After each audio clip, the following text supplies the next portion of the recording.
Bienvenidos a nuestro tercer capítulo de A Refundar Chile. Bueno, antes de todo queremos dar las gracias por las visitas que hemos tenido, pedirles que compartan nuestro programa en sus redes sociales para que pueda llegar a más gente todavía lo que estamos transmitiendo por acá, y agradecer sus comentarios y enviarnos sus sugerencias también a nuestra página de Facebook, que aquí la están viendo, es UPA Unión Patriótica. Comentarles que el día de hoy vamos a tener dos importantes invitados. El primero de ellos es Juan Hernández, que es dirigente sindical de la empresa de trabajadores Bob Rental, que nos viene a hablar de este proceso sindical, de cómo fue en su empresa. El segundo es un dirigente de nuestro partido, es Gaspar Ortiz. Él va a hablar de un día bien importante, que es el Día de la Victoria sobre el nazifascismo.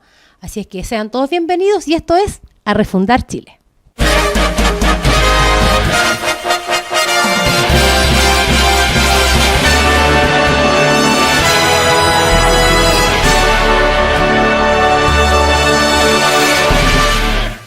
Como le comentamos, ya tenemos en el estudio a nuestro primer invitado. Se trata de Juan Hernández. ¿Cómo estás, Juan? Bienvenido. Hola, muchas gracias por la invitación. Gracias a ti por participar con nosotros. Él es del sindicato, de la directiva del sindicato de trabajadores Bob Rental. Bueno, antes que todo, nosotros tenemos la información de que en la empresa donde tú trabajas no existía sindicato. Entonces quiero partir por preguntarte qué dificultad les presentó formar, o cómo se formó y cómo se gestó. Que nos cuentes un poquito cómo fue todo esto de la formación del sindicato. Mira, el sindicato se forma en el 2014 por la necesidad que teníamos los trabajadores de mejoras económicas y además pelear un poco de forma legal con la empresa, porque la empresa muchas veces nos hacía cargo de pagar las horas extras, las horas máquinas. Nosotros tenemos un sueldo fijo y un sueldo variable. Juan, mira, antes que me cuentes eso, quisiera preguntarte qué sintieron, porque previo a la formación del sindicato me imagino que hubo temor, como hay en todos los trabajadores que quieren formar un sindicato por primera vez en una empresa. ¿Qué les pasó? ¿Qué conversaciones tuvieron con respecto a eso?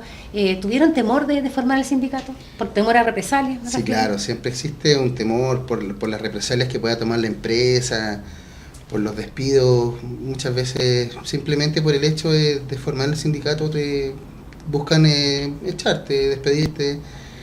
Por supuesto que existía temor, pero era mucho más importante la necesidad de organizarse, la necesidad de luchar y de pelear por tus derechos, por los derechos de cada uno, y eso fue lo que nos motivó en el fondo a formar este sindicato. ¿Cómo lo formaron?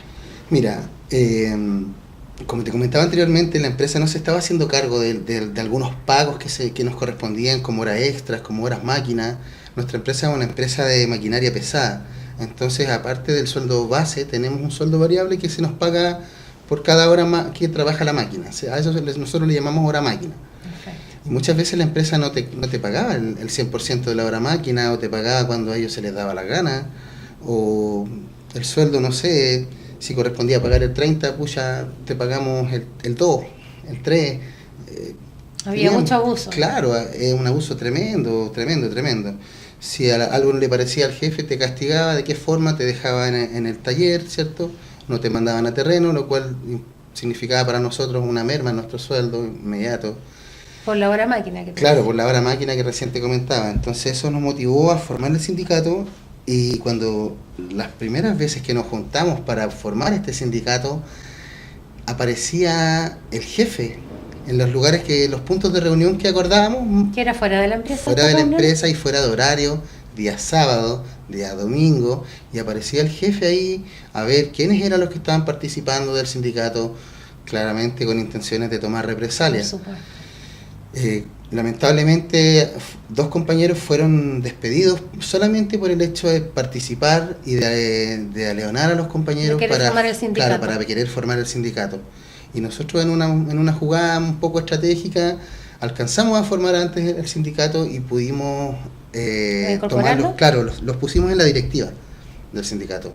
Votamos como dirigentes, que fueran dirigentes de ellos, y así los pudimos salvar, porque tuvieron que ser reintegrados a sus funciones, no sin que la empresa tomara represalias en contra de ellos, como te comentaba anteriormente, dejándolos en taller, mandándolos sin aditamentos, que también eso implica un dinero extra para nosotros.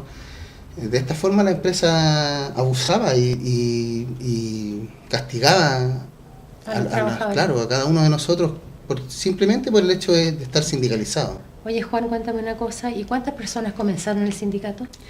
Mira, legalmente tú puedes comenzar con 8. Entonces, esos fueron más o menos los 8 o 10 personas, fueron los primeros que comenzaron con este sindicato.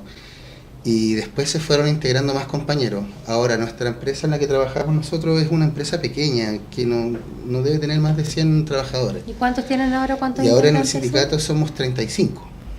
Por lo tanto, pienso que es un avance importante de pasar de 8 o 10 a 35 trabajadores sindicalizados y organizados, todos para el mismo lado. ¿Tú crees, Juan, que el resto de los trabajadores que no se ha incorporado al sindicato es porque tiene temor de sindicalizarse? Sí, porque la empresa muchas veces los atemoriza, diciéndoles que no entren al sindicato, o muchas veces hacen el trabajo sucio de decir, mira, yo igualo las condiciones que te dan en el sindicato, pero no entres al sindicato. Esas son prácticas recurrentes de las empresas, sí, claro, que vienen siendo en el fondo prácticas desleales y muchas veces antisindicales, prácticas antisindicales.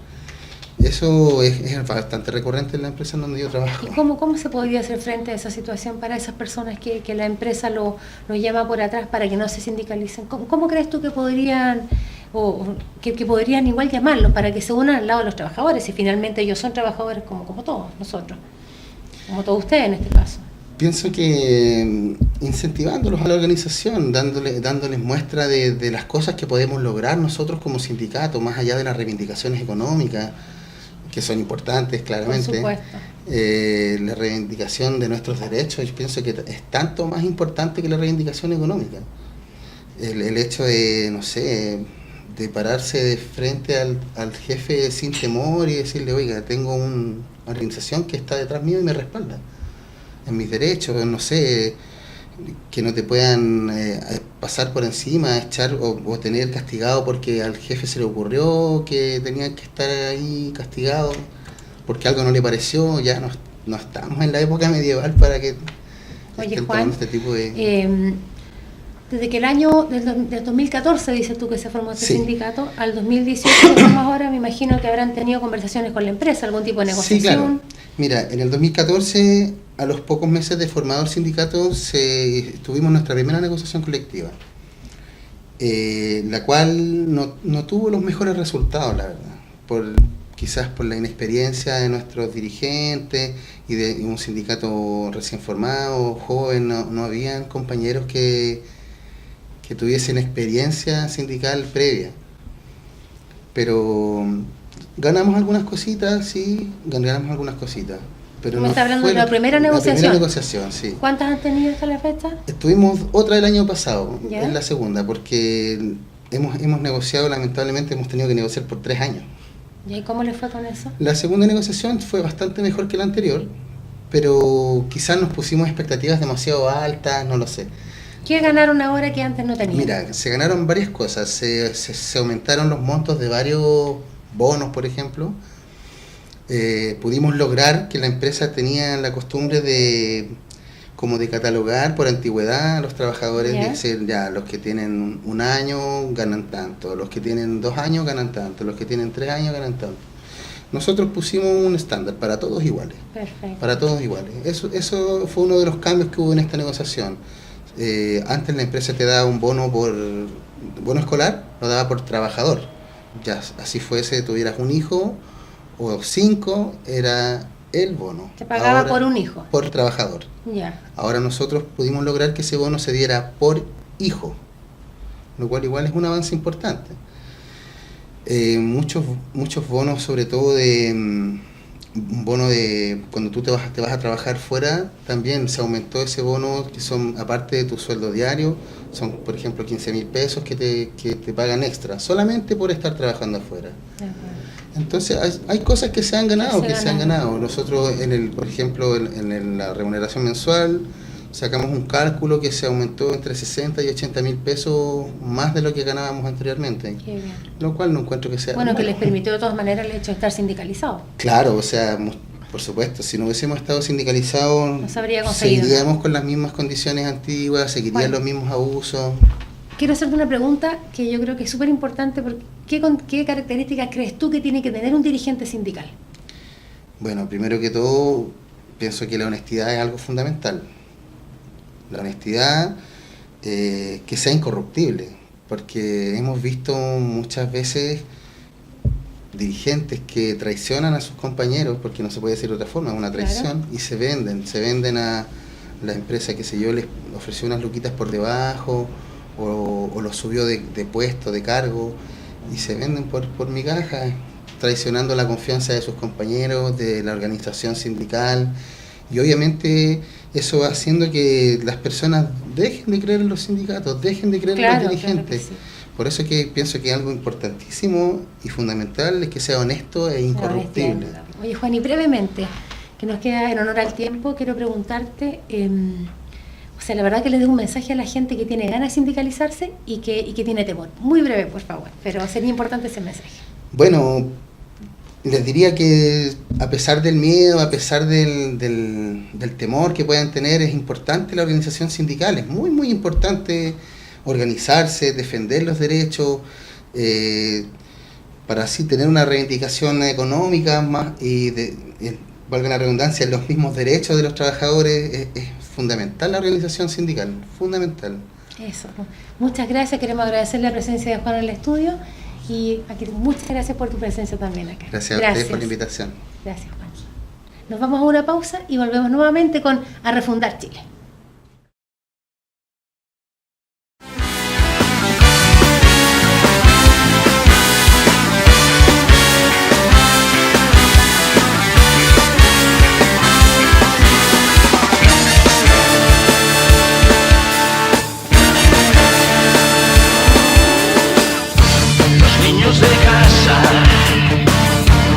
Bajo las bombas, en medio de nuestra indiferencia, los niños de Gaza, bajo los escombros de nuestra conciencia y nuestra vergüenza,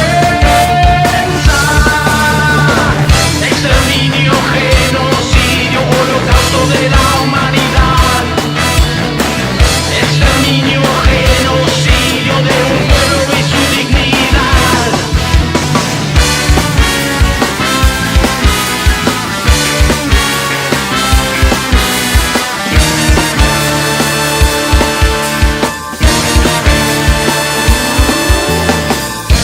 Los niños de Gaza,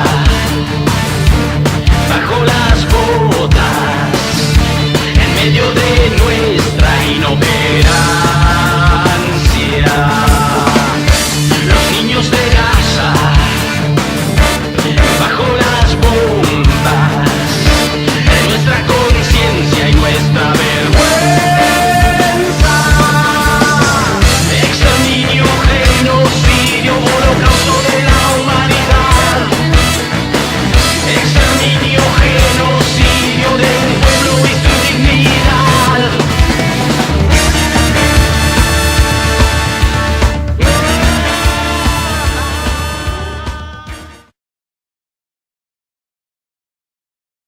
Encontramos ya con nuestro segundo invitado, que es Gaspar Ortiz. Bienvenido, Gaspar, a este tercer capítulo de A Refundar Chile. Gracias, Paola. Y gracias a ti por aceptar la invitación. Bueno, Gaspar nos viene a hablar de la victoria, del Día de la Victoria, importancia del Día de la Victoria de los comunistas y los pobres del mundo sobre el fascismo. Coméntanos, Gaspar, una breve reseña de eso. Bueno, mira, hace 73 años la Unión Soviética logró un triunfo histórico en la historia de la humanidad, que fue derrotar a la forma más encarnizada del capitalismo, que era el fascismo, el nazifascismo alemán, que destruyó Europa. Ya el triunfo de la Unión Soviética no fue gratuito, fue con 27 millones de vidas que se entregaron en esta causa, de los 60 millones de muertos de la Segunda Guerra Mundial. Pero el triunfo de la URSS no fue un triunfo, digamos, solamente militar del Ejército Rojo, sino fue un triunfo de una línea correcta, ya desde el movimiento comunista internacional y desde el Estado socialista, de la Unión Soviética en particular. Cabe destacar de que a nivel internacional el movimiento comunista desarrolló una política clara, muy acertada, que era el Frente Popular, ¿ya? Y el Frente Popular correspondía en agrupar a todos los partidos y organizaciones no proletarias junto al Partido Comunista, marxista-leninista, que estaban en esos tiempos, digamos, tras la defensa de las conquistas democráticas, de los derechos fundamentales del pueblo, pero que no solamente se quedaba en una defensa de la democracia burguesa existente, sino que era acumular fuerzas para asaltar el poder político, para poder llegar hacia la revolución, hacia el socialismo, la única forma de frenar definitivamente al nazifascismo, al fascismo, digamos, a nivel general. A nivel particular, la Unión Soviética hizo enormes esfuerzos por la paz mundial y la seguridad colectiva, ya bajo la dirección del camarada Stalin, de los bolcheviques, del Partido Comunista Bolchevique de la Unión Soviética. Se hicieron esfuerzos gigantescos, una y otra vez truncados por las potencias occidentales y las democracias capitalistas. Históricamente, los comunistas soviéticos, con Litvinov como secretario de Relaciones Exteriores, defendieron incluso al reino de Abisinia, la actual Etiopía, que fue agredida por la Italia fascista, con el silencio de toda la Liga de Naciones, para no provocar una guerra con los nazis y con los fascistas. Fueron situaciones muy complejas. Un silencio internacional frente a lo que fue la invasión japonesa en China. Millones de personas perecían. El único gobierno en el mundo que ayudó a China, incluso al Kuomintang, al gobierno nacionalista chino, fue la Unión Soviética, para rescatar a todas esas masas populares masacradas por el imperialismo japonés de Tojo. Bueno, así suman y siguen la anexión de los Sudetes de Checoslovaquia por parte de la Alemania nazi, con un silencio cómplice de Francia, Inglaterra, de Estados Unidos. Provocó que en algún momento los soviéticos enviaran embajadores a todos los lugares y en todos los lugares tuvieran que volver sin nada concreto. El pacto de no agresión germano-soviético fue lo más acertado a la línea particular de un Estado socialista para prevenir o dilatar la agresión del fascismo. Dio tiempo para armarse a la Unión Soviética, para movilizar sus fuerzas, para profundizar la industrialización y el poder económico, enfrentándose a la guerra que venía.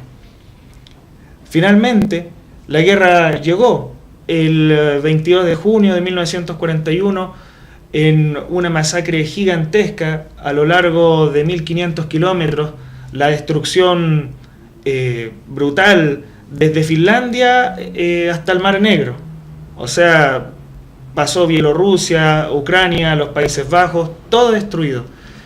Y los soviéticos aún así, en la defensa de Leningrado, de Moscú, de Stalingrado, en la batalla de Kursk, en la operación Bagration, hicieron retroceder a la bestia parda fascista hasta dejarla rodeada en Berlín. Y finalmente el 9 de mayo de 1945, la bandera roja ondeaba en el Reichstag. Los soldados del Ejército Rojo humillaron y aplastaron al nazifascismo mundial. Nazifascismo que no se paró solito, ¿ya? Después de esta reseña histórica, nosotros podríamos preguntarnos cómo se levantó una Alemania que estaba bloqueada aparentemente por las potencias occidentales. Y ahí hay cosas que nosotros tenemos que decir. Los imperialistas franceses, ingleses, incluso norteamericanos hicieron negocios. Henry Ford, los motores alemanes de la Wehrmacht, de la Fuerza Armada Alemana, con la cual aplicaron la Blitzkrieg, la guerra relámpago, eran de origen inglés, buenos motores. Los capitalistas norteamericanos también hicieron sus negocios para poder reactivar la industria alemana. Porque claro, ellos tenían una esperanza de que la Alemania nazi atacara a su peor enemigo, que era la Unión Soviética, pero no fue así. Los fascistas alemanes no eran imbéciles como a veces se pintan en las caricaturas. ¿Ya? Ellos tenían claro de que las democracias occidentales eran mucho más débiles que la dictadura del proletariado, que el Estado socialista soviético. Entonces se dedicaron a destruir todo lo que existía a su alrededor. Pero aquí está también la gran ventaja de los comunistas en el mundo, que movilizaron a los frentes populares, a las fuerzas democráticas, antiimperialistas, antifascistas, que no necesariamente compartían el ideario del Estado socialista soviético. Las movilizaron en Francia, en Inglaterra, en Estados Unidos, logrando conquistas gigantes. involucrando a esos gobiernos en la lucha antifascista, no porque ellos quisieran acabar con el fascismo, que era de hecho el mejor amigo del empresariado, de la burguesía, sino porque esa burguesía alemana iba a comerse a la burguesía norteamericana, a la francesa, a la inglesa. Ahí fue la gracia que tuvieron los comunistas en movilizar a millones de personas. El triunfo de la Unión Soviética sobre el nazifascismo alemán cambió la balanza de la lucha de clases a nivel internacional. Ya vemos que termina 1945 y el mundo no es lo que solía ser, no solamente por las lamentables 60 millones de víctimas y las miles de ciudades destruidas, los cientos de miles de pueblos arrasados, sino que también hubo una esperanza para los pueblos. Europa Oriental, donde pasó el ejército rojo soviético, fue liberada de lo que es el imperialismo y la opresión capitalista. Se desarrollaron las democracias populares en gran nivel.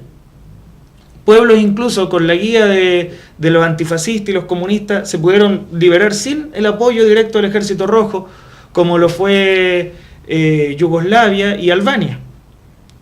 En Asia, en el sudeste asiático, en el corazón de Asia, hubieron grandes movimientos de liberación nacional, patrióticos, populares, que apuntaban al socialismo. La República Popular Democrática de Corea, la República Democrática de Vietnam, en la parte norte, y que fue coronado con la proclamación de la República Popular China. De acuerdo. Oye, Gaspar, ¿y cuál crees tú que es la vigencia con respecto a este Día de la Victoria? Mira, la vigencia es lo principal que nosotros tenemos que rescatar. La correcta línea del Frente Popular que los comunistas llevaron a cabo durante este periodo para derrotar al fascismo sigue vigente hoy en día, porque quizá no es el fascismo al viejo estilo alemán, italiano o del militarismo japonés que nosotros vemos, sino que el fascismo, el nazifascismo alemán, al ser derrotado,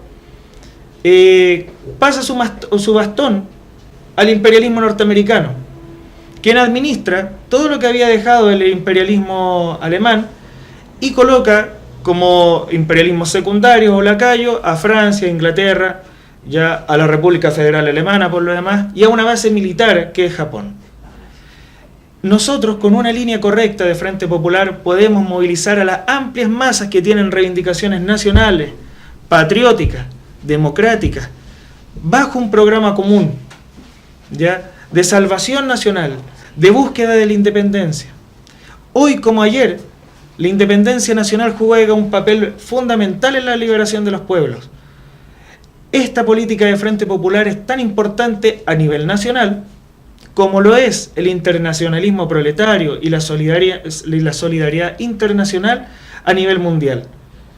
Hoy en día, caer en una política estrecha, sectaria, de negarle la solidaridad a la República Bolivariana de Venezuela, a la República Árabe Siria, a la República Islámica de Irán, a la República Popular Democrática de Corea, sería ser pasto para el establo del imperialismo.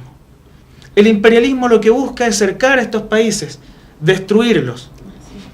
Nosotros no podemos ser obtusos y pensar de que solamente la revolución socialista inmediata nos va a salvar. Ojalá y esperamos que la revolución socialista estalle en los grandes centros imperialistas, donde la industria está monopolizada, el capital financiero e industrial está en unas pocas manos.